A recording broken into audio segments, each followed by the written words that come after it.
Olá, vamos agora continuar o estudo de medidas falando de propriedades de mensurabilidade, propriedades de conjuntos mensuráveis. Então, se eu tiver um subconjunto de um conjunto de medida exterior nula, então automaticamente esse conjunto é mensurável. De fato, é a monotonia do M estrela garante que o M estrela de A é zero, porque o M estrela de A tem que ser menor ou igual que o M estrela de N, que é zero, e a M estrela de A tem que ser maior ou igual que zero, então concluímos que a M estrela de A tem que ser zero. E podemos usar o primeiro item do teorema que foi provado no vídeo anterior. Esta propriedade é conhecida como completude. Uma medida M é dita completa se todo subconjunto de um conjunto de medida nula é automaticamente mensurável. Okay? Então, as medidas obtidas a partir de medidas exteriores são automaticamente completas. Uma outra propriedade muito útil é que se eu conseguir enquadrar um dado conjunto entre dois conjuntos mensuráveis, okay, de tal forma que os dois conjuntos mensuráveis, A1 e A2, que enquadram o conjunto A, tenham medida finita,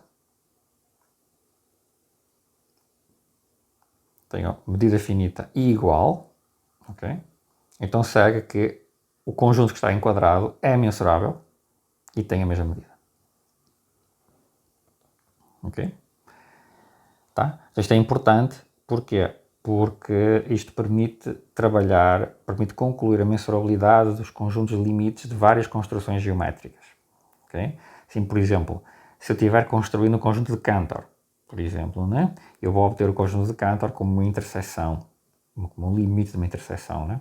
E cada pedacinho que eu estou usando para aproximar o conjunto de Cantor, nesse limite de interseções, é uma coisa mensurável. Então eu vou obter algo no limite que vai ter que ser mensurável. Né? Eu tenho que enquadrar por cima e por baixo, okay? Isso é um exercício, mas isto permite concluir que, por exemplo, o conjunto de Cantor, que é obtido no limite, tem que ser um conjunto mensurável se eu estiver trabalhando, por exemplo, com os borelianos, o espaço, né, de conjuntos mensuráveis em relação a medida de Lebesgue. Tá? Nós veremos isso daqui a pouquinho, que essencialmente são os gerados pelos intervalos. Porquê é que vale isto? Bem, nós sabemos que a diferença dos dois mensuráveis A1 e A2 é mensurável, né? E que a diferença de A com o A1, o A menos A1, está contido, claro, no A2 menos A1.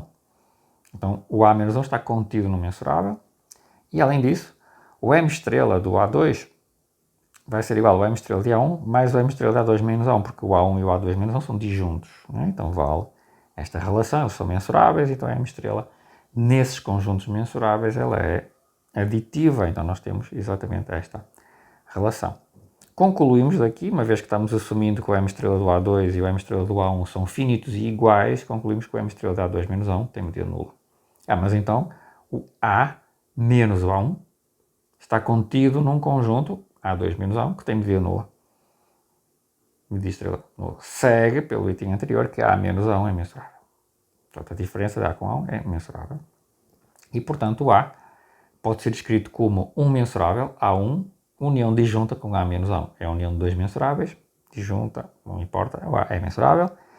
E, além disso, o M estrela de A vai ter que ser igual a, por causa desta relação, o A é igual ao A1, união disjunta com A menos A1, então o M estrela de A é M estrela do A1 mais o M estrela do A menos A1. O M estrela de A menos A1 é zero, então M estrela de A é igual a M estrela de A1. Provou o nosso resultado. Nós temos que os conjuntos enquadrados por mensuráveis, sendo esses mensuráveis medida finita é igual, eles têm que ser mensuráveis com a mesma medida. Uma outra consequência disto é o seguinte critério de mensurabilidade. Os conjuntos bem aproximados por mensuráveis são mensuráveis, de acordo com este lema. Tomemos um conjunto E e suponhamos que para cada epsilon existam dois mensuráveis, A e B, que enquadram o E. O A está contido no E, o E está contido no B, e o M estrela da diferença B menos A é inferior a epsilon. Para qualquer epsilon, eu enquadro o meu conjunto E por um mensurável por baixo ou outro mensurável por cima, e a diferença desses mensuráveis é epsilon pequena na medida exterior. Conclusão, o nosso E tem que ser mensurável. Certo? Porquê? Nós vamos aplicar essencialmente o resultado anterior, fazendo o seguinte: para cada n, para cada epsilon igual a 1 sobre n, de fato, nós vamos tomar a n e bn mensuráveis de tal forma que o an e o bn enquadram o conjunto E e a diferença do bn com o n na medida exterior é inferior a 1 sobre n. Portanto, eu tomo esta família, existe, né? O que é que eu faço depois? Eu vou unir os ANs e vou intersetar os BNs. A união que eu chamo A tem que ser mensurável, a interseção que eu chamo B tem que ser mensurável, porque eu estou intersetando e unindo conjuntos mensuráveis. Né? E claro, né, uma vez que os ANs estão todos contidos em E, então a união dos ANs está contida em E, uma vez que os BNs contêm o E, a interseção dos BNs contém o E, então o A e o B, a união e a interseção, enquadram também o conjunto E. Né? Mais ainda, B menos A tem que estar contido no Bn menos An para todo N. É fácil de verificar. Okay? Portanto, o que é que vai acontecer?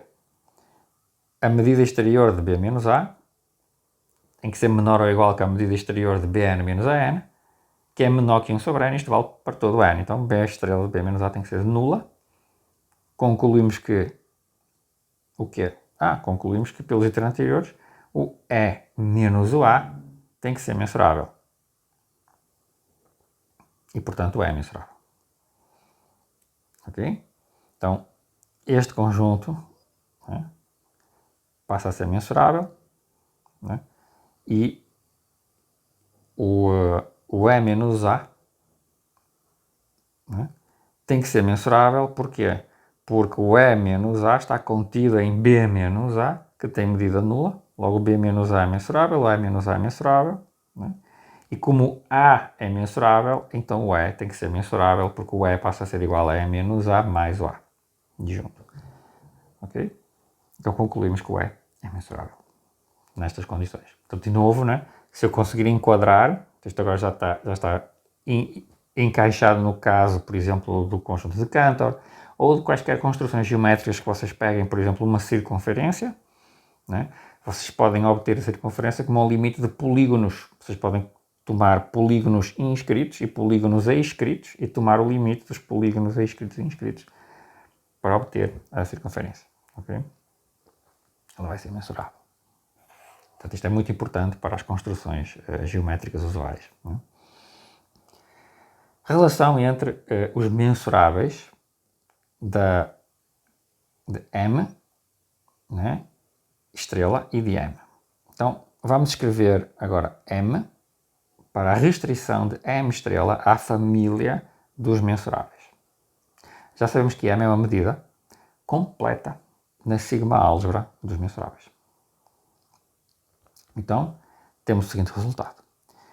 Tomemos M estrela, a medida exterior construída a partir da pré-medida, M, agora vamos supor, M pode ser agora tomada como uma pré-medida, né, pelo método primeiro. Okay? Então, a restrição M, de M estrela aos conjuntos M estrela mensuráveis, é uma extensão da M. Isto é, né, a medida, os mensuráveis que eu tenho da medida M estrela, eles contêm os conjuntos que são obtidos pela pré-medida A, né? E a M estrela, a M restrita a é a nossa amiga M. Tá? O que é que isto quer dizer? Reparem, eu tenho aqui uma pré-medida definida numa certa sigma-álgebra e eu estendo para obter M estrela. Okay? Então, eu vou obter que os conjuntos mensuráveis, eles vão conter, né, o conjunto que eu tenho no início. A sigma-álgebra que eu tenho no início. Okay? certo? Então, a M é uma pré-medida, por exemplo, se eu começar aqui, na sigma álgebra, e portanto a M estrela é uma medida exterior. Okay? Então, se eu começar com uma certa sigma álgebra, eu não vou estender muito mais do que ela, né? O que eu obtiver, ela vai estar contida nos mensuráveis. Em seguida, nós vamos provar um resultado ainda mais geral, começando com uma medida definida de uma família mais geral do que uma sigma álgebra. Okay? Que é o seguinte, são os semi-anéis. Nós vamos agora começar com uma família de conjuntos menor que uma sigma álgebra. Tá? Então dizemos que uma família A de subconjuntos de X é um semi-anel se contém o vazio, é fechada por interseções finitas e se me derem dois conjuntos na nossa família, okay, um contínuo no outro, então a diferença, um menos o outro, é uma união disjunta, a diferença de B menos A é uma união disjunta de elementos da minha família. Okay? Isto é a definição abstrata de um semi-anel. Um exemplo concreto é tomar o seguinte. Temos a família de todos os intervalos de R. Então é naturalmente um semi-anel. Porque se eu fizer a diferença de dois intervalos, né, se um intervalo for assim e o outro intervalo for assim, se eu fizer a diferença, né, A e B, então o A menos B vai ser o quê? Vão ser dois intervalinhos. Vai ser a união de dois intervalinhos. Okay? Se subtrair um pelo outro. Então, isto é um exemplo, né, de um semi-anel. Tá? A mesma coisa funciona também com a família de todos os retângulos ou paralelepípedos em Rn. Ou seja, os subconjuntos se escrevem como produtos de intervalos. Okay? Vale a mesma propriedade. Se eu pegar em dois retângulos e subtrair um pelo outro, eu vou poder escrever a diferença como uma união finita novamente de retângulos. Tá? Então, são exemplos típicos e naturais de semi-anéis e isso justifica a definição abstrata de semi-anel. Okay? Então dizemos que uma função definida de um semi-anel é uma medida se o vazio tem medida nula, né? E se eu tiver uma certa decomposição disjunta de A, ou seja, um conjunto se escreve como uma união disjunta, um conjunto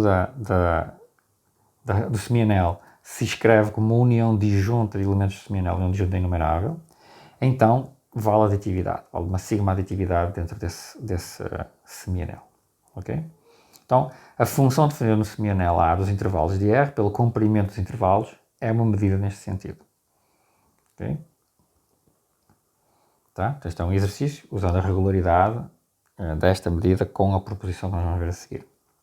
Por outro lado, se considerarmos a família dos subintervalos de racionais, subintervalos do intervalo 0 a 1 intersectados com o conjunto dos racionais, ou seja, a classe dos intervalos de racionais do intervalo 0 a 1, e associarmos a cada elemento o seu comprimento, não obtemos uma medida.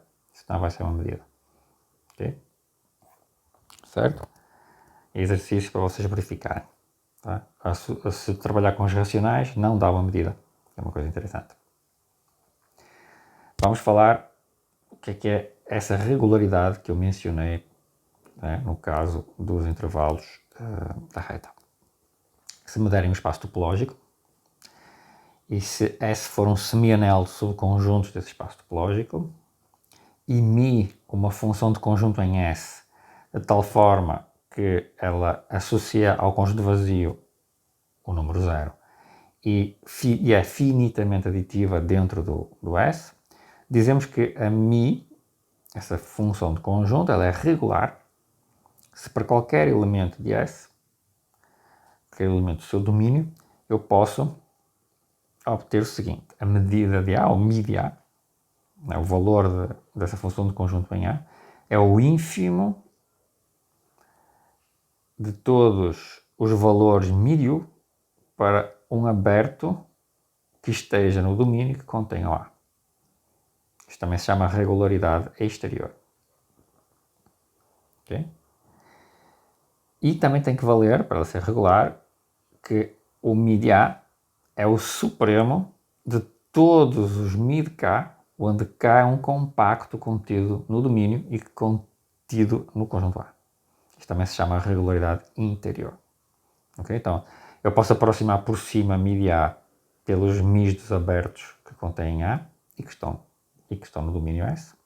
E posso aproximar MIDI-A por baixo pela midos compactos que estão contidos em A e que estão no domínio. Porquê é que esta noção de regularidade apareceu? Bom, por causa do seguinte, porque é um jeito de puxar a sigma aditividade quando eu tenho aditividade finita. Então, se eu tiver uma medida regular, finitamente aditiva num espaço topológico, então ela é automaticamente sigma aditiva. Okay?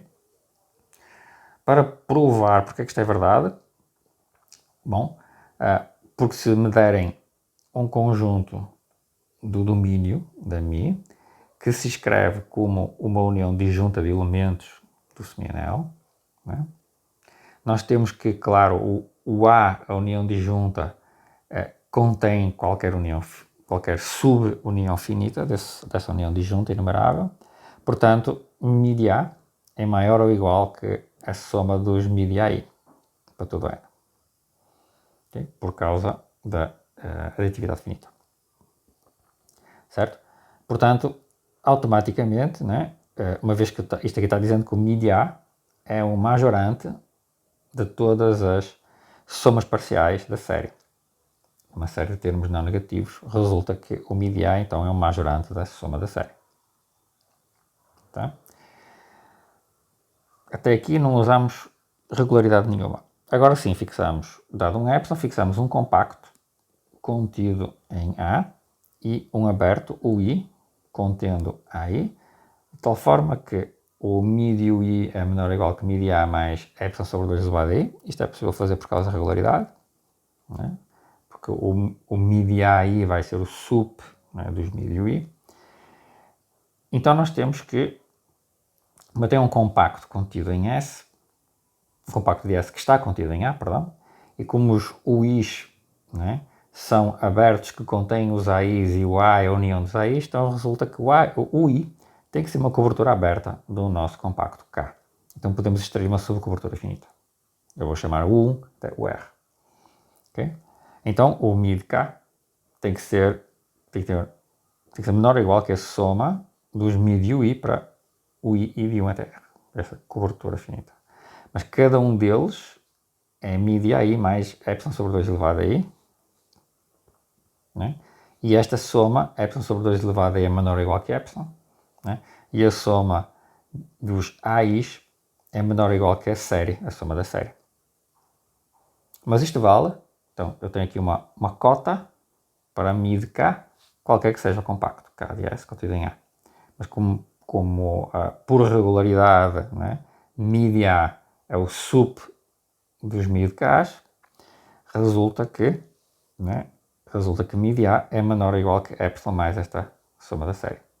Como epsilon é arbitrário, resulta que MID A é menor ou igual que a soma da série. Mas nós já tínhamos que MID A era um majorante da soma da série.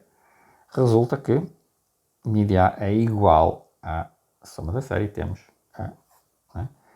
E temos a aditividade, sigma aditividade, que é afirmada pela proposição. Okay? Por esta proposição anterior. Porque é que nos racionais nós não temos uma medida? Tomemos então um tau, de tal forma que em todo o intervalo A, B interceptado com os racionais, nós associamos o número B menos A. Okay?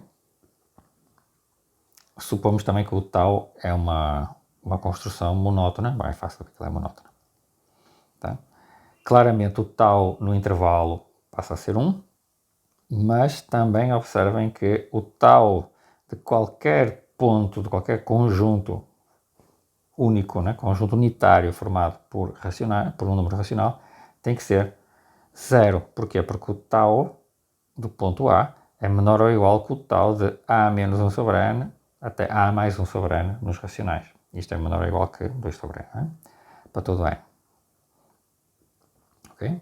Mas atenção, o que é enumerável? Não é? Então posso escrever o 0, 1 intersetado com o quê? Com uma união disjunta enumerável dos pontos racionais. Okay? E se o tal fosse uma medida, eu teria que 1 seria igual ao tal do intervalo 0, 1, intersetado com quê? Mas por outro lado, ele seria igual à soma, união disjunta, seria igual a uma soma, uma série dos taus de cada ponto racional no intervalo 0, 1. Mas isto é uma soma de zeros, portanto seria 0. Portanto, eu concluiria que 1 é igual a 0, absurdo, certo? Então, eu não posso, né, obter uma medida via, né, uma função que coincida nos intervalos racionais com a medida de comprimento, né, e que seja monótona. Certo? Falaremos em seguida do teorema de extensão de medidas num semianel. Okay, vamos generalizar agora, vamos estender as medidas de um semianel para cima. Nós antes construímos restrições da medida exterior para os mensuráveis, agora vamos começar no semianel e obter uma medida acima do semianel. Vamos extensão de medida para a sigma alfa no próximo vídeo.